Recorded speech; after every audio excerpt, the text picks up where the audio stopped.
Nós queremos aproveitar este momento, cumprimentar também a todos que nos assistem pela televisão, pelo programa Tempo de Restituição, que Deus abençoe a tua vida, aqueles que nos assistem pela internet. Nós vamos abrir a palavra de Deus no primeiro livro do Novo Testamento. Evangelho segundo Mateus, capítulo de número 26, do verso 36 ao 46. Glória a Deus. Então acompanhe com bastante atenção. Diz o seguinte, o texto sagrado: Jesus no Getsêmani. Então chegou Jesus com eles a um lugar chamado Getsêmani, e disse a seus discípulos: assentai-vos aqui, enquanto vou além orar. E levando consigo Pedro e os dois filhos de Zebedeu, começou a entristecer-se e a angustiar-se muito. Então lhes disse: a minha alma está cheia de tristeza até a morte. Ficai aqui e vigiai comigo. E indo um pouco adiante, prostrou-se sobre o seu rosto, orando e dizendo: meu Pai, se é possível, passa de mim este cálice. Todavia, não seja como eu quero, mas como tu queres. E voltando para os seus discípulos, achou-os adormecidos e disse a Pedro: então, nem uma hora pudeste vigiar comigo?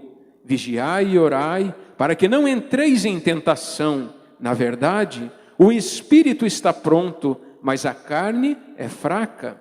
E indo segunda vez, orou dizendo: meu Pai, se este cálice não pode passar de mim sem eu o beber, faça-se a tua vontade. E voltando, achou-os outra vez adormecidos, porque os seus olhos estavam carregados. E deixando-os de novo, foi orar pela terceira vez, dizendo as mesmas palavras. Então chegou junto dos seus discípulos e disse-lhes: dormi agora e repousai, eis que é chegada a hora, e o Filho do Homem será entregue nas mãos dos pecadores. Levantai-vos, partamos, eis que é chegado o que me trai. Avance um pouquinho no texto bíblico, lá no Evangelho segundo Lucas, mais alguns versículos apenas nós vamos ler. Lucas 22, do 39 ao 46. Avançando, Mateus, Marcos, Lucas, capítulo 22, do 39 ao 46. Diz assim: e saindo foi, como costumava, para o Monte das Oliveiras. E também os seus discípulos o seguiram. E quando chegou àquele lugar, disse-lhes: orai, para que não entreis em tentação. E apartou-se deles cerca de um tiro de pedra, e pondo-se de joelhos, orava, dizendo: Pai, se queres, passa de mim este cálice, todavia não se faça a minha vontade, mas a tua. E apareceu-lhe um anjo do céu que o confortava, e posto em agonia, orava mais intensamente. E o seu suor tornou-se em grandes gotas de sangue que corriam até o chão. E levantando-se da oração, foi ter com os seus discípulos e achou-os dormindo de tristeza. E disse-lhes: por que estáis dormindo? Levantai-vos e orai, para que não entreis em tentação. E todos digam amém, Jesus. Meus irmãos, pastor Marcelo cantou um cântico aqui muito bonito, chamado No Caminho do quê? No Caminho do Milagre. Você está no caminho do milagre? Amém? E eu observei que muitas pessoas levantaram a sua mão e disseram: Senhor, eu preciso de um milagre. Existe esse desejo no nosso coração. E eu creio que existe no coração de Deus o desejo de conceder o teu milagre. Amém? Mas, meus irmãos, nós não podemos negar que nós enfrentamos uma oposição no reino espiritual. A palavra de Deus nos diz na carta do apóstolo Paulo aos Efésios, capítulo 6, porque não temos que lutar contra a carne e o sangue, mas sim contra os principados, as potestades, as hostes espirituais da maldade, os dominadores deste mundo tenebroso nas regiões celestiais. Porém, a palavra de Deus nos diz que Deus nos deu poder para pisar serpentes, escorpiões e toda a força do inimigo, e nada nos fará dano algum. Amém? Nós temos em nós o poder de Deus. E nós vamos agora levantar aos céus uma oração de guerra, uma oração de batalha espiritual. O servo de Deus, o profeta Ezequiel, ele olhou e ele viu um vale de ossos secos. E Deus disse a ele: profetiza, filho do homem. E neste momento você vai profetizar sobre o vale de ossos secos. E Deus vai levantar um exército poderoso neste lugar. Levante a tua mão direita para os céus agora. Comece a usar o poder, a autoridade que o Senhor te deu. Comece em nome de Jesus a pedir o teu milagre agora. Comece a clamar ao Senhor do fundo da tua alma, do fundo do teu coração. E vai dizendo: Senhor, o Senhor me deu o poder, o Senhor me deu a autoridade. Vá de encontro agora a toda a força da maldade, a tudo aquilo que aflige o teu coração, a tudo aquilo que aflige a tua alma. Comece a pisar agora sobre toda a força do inimigo e declarar a vitória do Senhor na tua vida. Senhor, nosso Deus e nosso Pai, nós estamos aqui reunidos no poderoso nome de Jesus Cristo, e a tua palavra nos garante que nós já somos mais do que vencedores. Meu Deus, aqui está o teu povo, aqui está a tua igreja reunida nesta noite, e está escrito que as portas do inferno não prevalecerão contra a igreja do Senhor. Meu Deus, existe no nosso coração o desejo de buscarmos um milagre. Nós precisamos do teu favor, nós precisamos das tuas bênçãos, nós precisamos de que algo sobrenatural aconteça na nossa vida. Meu Deus, mas nós sabemos também que enfrentamos Satanás e suas hostes, enfrentamos a oposição espiritual, mas nós cremos na vitória, nós cremos que Jesus Cristo já venceu. Está escrito que maior é aquele que está em nós do que aquele que está no mundo. Por isso nós ordenamos agora, em nome de Jesus Cristo, que toda oposição do inferno, que toda força contrária bata em retirada deste lugar, bata em retirada da nossa vida, da nossa família, do nosso lar, do nosso trabalho, no poderoso nome de Jesus Cristo. Satanás, sai agora, em nome de Jesus. Meu Pai, nós levantamos a bandeira da vitória e glorificamos o teu nome e exaltamos ao Senhor e damos a ti honras, glórias, louvores, adoração, porque cremos que iniciamos uma nova semana vitoriosa, uma semana de milagres e uma semana de bênçãos, em nome de Jesus Cristo. Aqueles que creem, glorifiquem o nome do Senhor e aplauda Ele de todo o teu coração.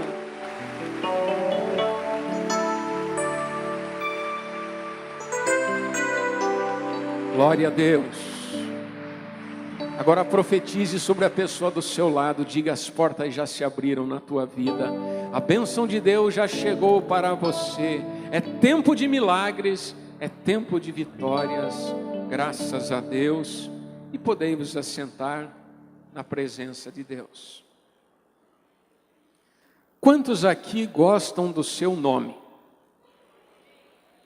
Eu não vou perguntar quem não gosta, fica um pouco indiscreto. Eu particularmente gosto do meu nome, Jorge.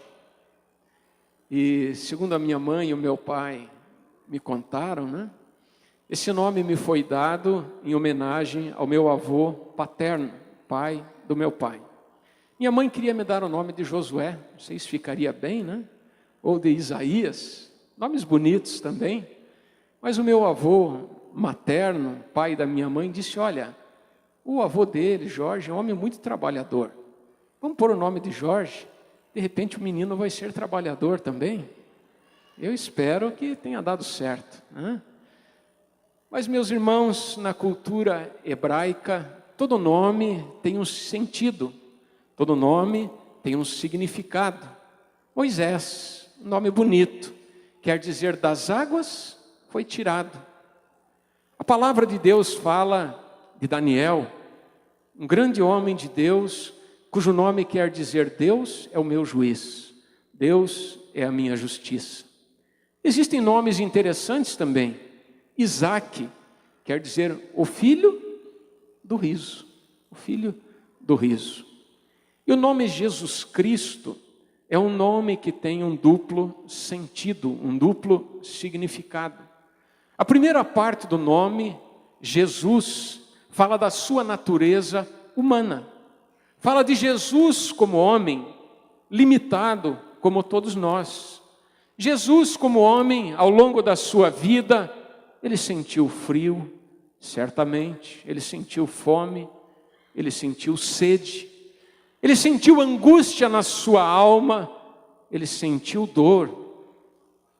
Mas também, Cristo quer dizer o ungido de Deus, o Messias. O nome Cristo fala da sua natureza divina. Então, Jesus Cristo, 100% homem e 100% Deus. Assim, ele viveu sobre a face da terra. E o texto que nós lemos, os versículos que lemos, Jesus no Getsêmani, é uma passagem que está registrada nos 4 evangelhos. Mateus, Marcos, Lucas e João registraram este evento. Cada um da sua maneira, cada um usando as suas palavras, mas este evento, ele é muito importante, porque os 4 evangelistas falaram de Jesus no Getsêmani.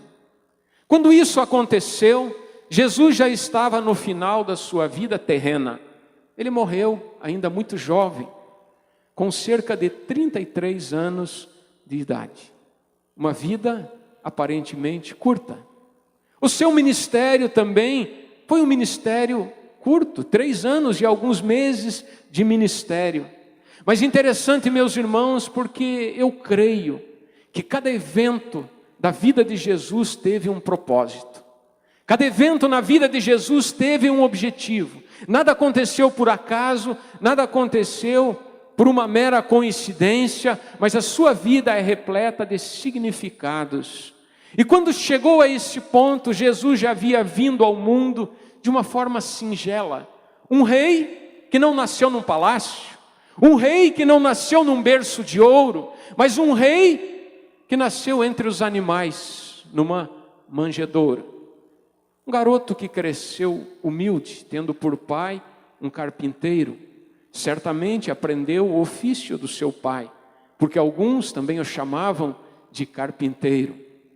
Aos 12 anos de idade, ele foi achado no templo. Quando sua mãe o procurou no meio da multidão e não o achou, mas ainda um garoto, ele disse: mamãe, me convém cuidar dos negócios do meu pai. Preocupado com o Pai Celestial e preocupado com a sua missão. Aos 30 anos de idade, Jesus vai ao Jordão para ser ali batizado por João Batista, e ali, aquele batismo em águas era o início de uma nova etapa na sua vida. Era o início da sua revelação como o Messias, como o ungido de Deus, como libertador que veio ao mundo. 3 anos e alguns meses de um ministério profícuo. Curas extraordinárias foram realizadas. Cego de nascença foi curado, paralíticos andaram, leprosos foram limpos, pessoas foram curadas no corpo, na alma. Um ministério como jamais aconteceu sobre a face da terra. Suas palavras também eram palavras poderosas. Alguém disse: nunca ninguém ensinou como este homem, como quem tem autoridade. As suas palavras eram palavras repletas de autoridade. Ele falava com sabedoria. Jesus Cristo, 100% homem, 100% Deus. Mas ele havia vindo ao mundo com uma missão, e ele sabia da sua missão. Ele mesmo disse: porque o Filho do Homem não veio senão a buscar e a salvar aquilo que se havia perdido.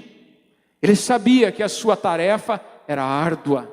Ele sabia que veio ao mundo, que aqui ele viveria e teria nesse mundo certamente muitas alegrias, teria momentos extraordinários no meio das pessoas, convivendo com as multidões, porém ele sabia que o seu futuro reservava momentos muito difíceis, momentos de angústia, momentos de sofrimento intenso.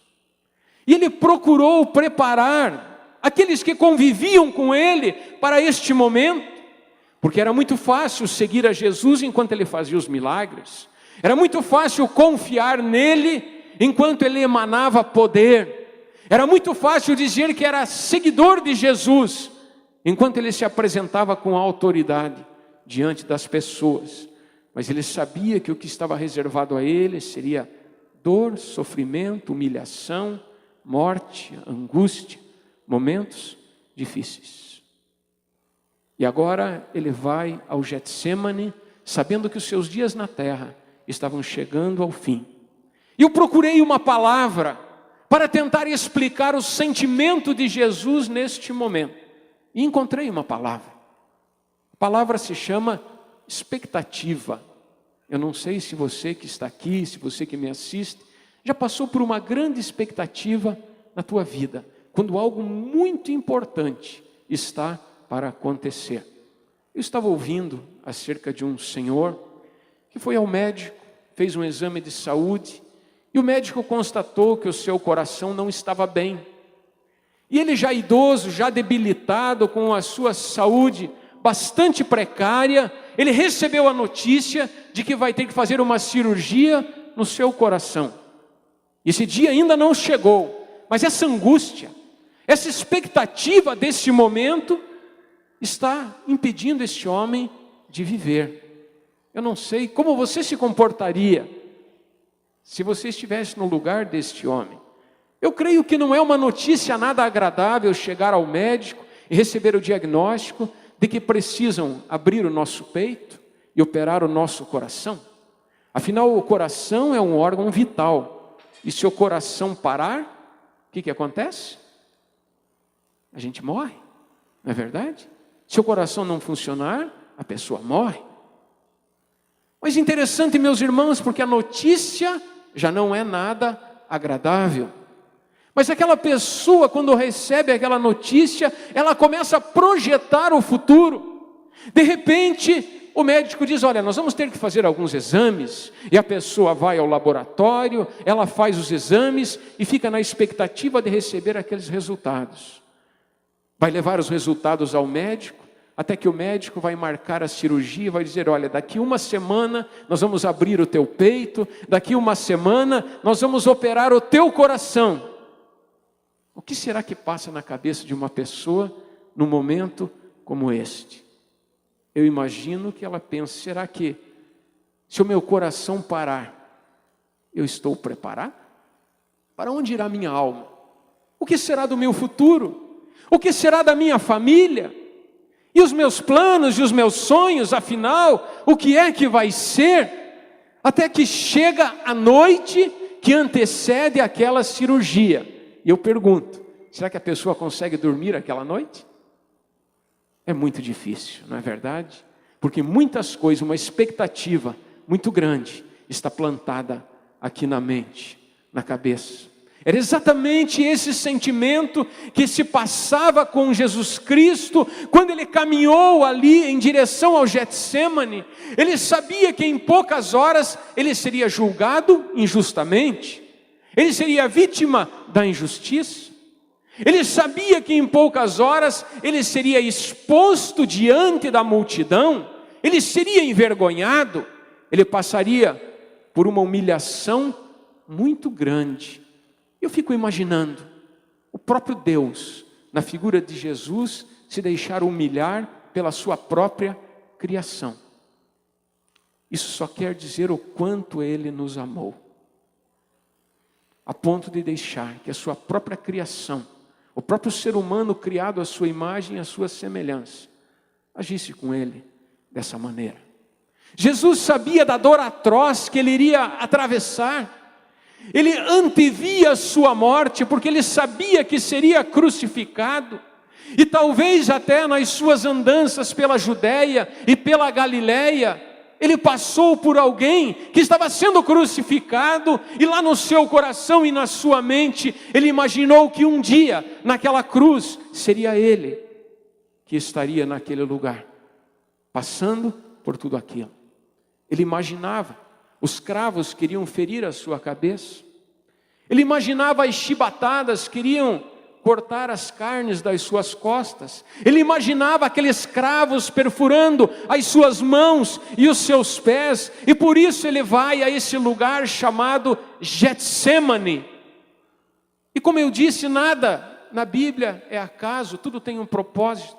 A palavra Getsemane quer dizer prensa manual de azeitonas. Diga comigo, prensa. Diga mais alto, prensa manual de azeitonas. Este lugar chamado Getsemane é um lugar onde havia muitas oliveiras plantadas. A oliveira é que produz a azeitona. E recentemente, algum tempo atrás, foram encontrados ali vestígios de pedras, que eram as prensas usadas para ferir, para machucar aquelas azeitonas, para moê-las, para que pudesse verter aquele óleo, que era muito importante na vida do povo judeu. Então, no Getsemane, que era um jardim, era um horto, onde se plantava as oliveiras, havia essas prensas manuais, onde esse azeite era preparado, quando se moía as azeitonas através daquelas pedras. E aquele óleo, ele tinha uma importância muito grande. No Brasil, nós temos a base da nossa alimentação, é o óleo de soja. Eu creio que toda a cozinha de uma dona de casa, você vai encontrar uma lata de óleo de soja. Mas em Israel usava-se o azeite de oliva. Então aquele óleo que vertia daquelas azeitonas era a base da alimentação daquele povo. Mas aquele óleo também tinha outras importâncias para eles. Quando nós lemos a palavra de Deus na parábola do bom samaritano, aquele homem que caminhava na estrada de Jericó, e ele encontra agora alguém ali moribundo, alguém ferido, alguém que fora atacado pelos salteadores. Aquele homem moribundo estava com o seu corpo machucado, estava com o seu corpo ferido, e o bom samaritano, ele tirou azeite e vinho e aplicou nas feridas daquele homem. Então, o azeite de oliva também era usado como medicamento, como um bálsamo para curar feridas. O azeite de oliva era importante também para aquele povo, porque era usado para acender o candeeiro. Era muito importante para a iluminação. Não havia luz elétrica como nós temos. Havia ali as lamparinas, os lampiões, e eles eram acesos, os candeeiros, com o óleo de oliva, que era muito importante para a iluminação. E Jesus disse: eu sou a luz do mundo. O óleo também era usado para unção. Quando nós vemos Samuel entrando ali na casa de Jessé e procurando um novo rei para Israel, passam ali os 7 irmãos de Davi, e quando aquele garoto chega, Deus fala ao profeta Samuel: eis aqui o novo rei de Israel. A palavra diz que Samuel toma agora aquele chifre com óleo, e ele derrama daquele óleo sobre aquele garoto, e ele recebe ali 3 unções: a unção de rei, a unção de profeta e a unção de sacerdote. Então todo judeu carregava consigo o óleo para a unção. Mas, meus irmãos, para que este óleo tão precioso fosse obtido, era necessário que o fruto da oliveira fosse moído, fosse espremido, para que assim aquele óleo fosse vertido. E aqui nós vemos que no Getsemane cumpriu-se a palavra do profeta Isaías, que lá no capítulo de número 53, verso 5 nos disse: mas ele foi ferido pelas nossas transgressões e moído pelas nossas iniquidades.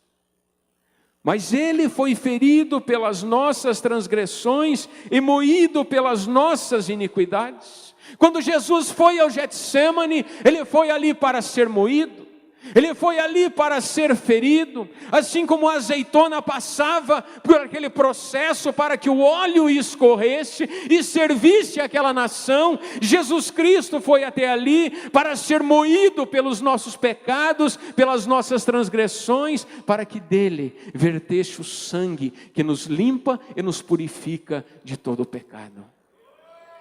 Você pode aplaudir ao Senhor? Mas, meus irmãos, isso custou um preço muito alto. Jesus havia saído da Santa Ceia, ali havia se manifestado aquele que o havia de trair, e ele saiu após cantar um hino para este lugar, para orar, para buscar a presença do Pai. E nós sabemos que quando alguém está em dificuldades, quando alguém vai passar um momento difícil da sua vida, a coisa que nós menos desejamos é estar sozinhos. Nesse momento nós queremos ter os nossos amigos perto de nós, nós queremos ter alguém que nos ajude, alguém que nos console, e a palavra de Deus nos diz que Jesus foi ao Getsêmani e ele levou com ele 3 dos seus discípulos, 3 dos seus melhores amigos. Quem eram eles? Pedro, Tiago e João. Ele disse: fiquem aqui comigo, eu vou mais à frente orar, mas estejam orando junto de mim. E a palavra diz que Jesus foi e ali a sua alma estava angustiada até a morte. Em primeiro lugar, pela expectativa que ele sentia, porque sabia que os momentos que estavam por vir seriam momentos angustiosos, seriam momentos muito difíceis. E também eu creio que Jesus Cristo, sendo o Santo do Pai, o Santo de Deus, o seu corpo não conhecia o pecado, o seu corpo não conhecia a iniquidade, mas agora os nossos pecados estavam sendo colocados sobre ele, as nossas iniquidades estavam sendo depositadas sobre ele, e a sua alma estava ali angustiada. Certamente o inferno estava promovendo um grande levante contra ele ali. Talvez o próprio Lúcifer, talvez o próprio Satanás soprava nos seus ouvidos e dizia: será que vale a pena tudo isso? Será que vale a pena tanto sofrimento? Será que vale a pena dar a sua vida em prol da humanidade, em prol do homem, da mulher? Afinal é um ser ingrato, é um ser que está te levando ao Calvário, à cruz, à morte. Será que vale a pena entregar a sua vida e sofrer tanto? E o inferno fazia de tudo para que ele voltasse atrás e desanimasse. Mas ele estava ali, passando por aquele momento de agonia, de sofrimento. E eu creio que a única coisa que fez com que Jesus não voltasse atrás foi o grande amor que ele sentiu pela minha vida e pela tua vida.